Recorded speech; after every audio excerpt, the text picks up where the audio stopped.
नमस्कार, मी समाधान पाटील आणि तुम्ही पाहतात खटपट ओरिजिनल। बाळासाहेब ठाकरेंच्या मृत्यूचा मुद्दा पुन्हा एकदा छेडून एकनाथ शिंदेने आणि रामदास कदमांनी जणू दुनिया दुखावरची खपलीच काढलेली आहे। पण प्रश्न अजूनही तसाच आहे, या खपली काढून नेमकं काय साध्य होणार आहे?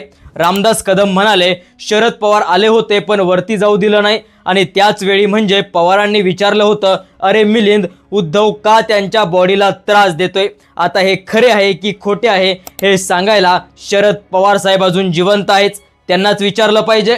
जर खरंच बाळासाहेबांना उद्धव ठाकरेंमुळे त्रास झाला होता तर त्यांनी शेवटच्या क्षणी माझ्या उद्धवला आणि आदित्यला सांभाळा असे शब्द का सांगितले आहे? हे प्रश्न अजूनही उत्तर मागत आहे।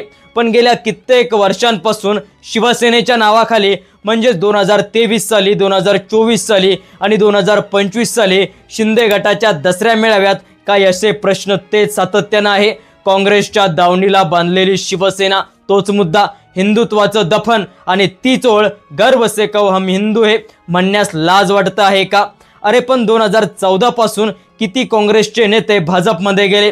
राधाकृष्ण विखे पाटील, हर्षवर्धन पाटील, अशोक चव्हाण, कुणाल पाटील असे डझनभर नेते भाजप शिंदे गटात गेले। मग काँग्रेस नावाचा टिटकाराच फक्त उद्धव ठाकरे यांसाठी का?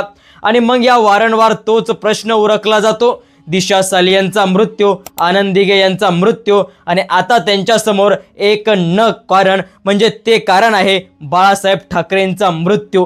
12 वर्षे झालीत पण प्रत्येक वेळी तोच मुद्दा उकरून राजकीय फायदाच का शोधला जातो? रामदास कदम जे बोलले होते ते खरं की फक्त राजकारणाचा एक स्टंट आहे, हा मुद्दा अजूनही या ठिकाणीच उपस्थित आहे। मित्रांनो, खरंच या बाळासाहेबांच्या मृत्यूचं गूढ काय असेल याबद्दल राजकीय वर्तुळामध्ये वेगवेगळ्या गोष्टी आता समोर येत आहेत। तुम्हाला काय वाटतंय कमेंटमध्ये तुमच्या प्रतिक्रिया द्या आणि अशाच माहितीपूर्ण व्हिडिओंसाठी खटपट ओरिजिनलला सबस्क्राइब करा। धन्यवाद। जय महाराष्ट्र।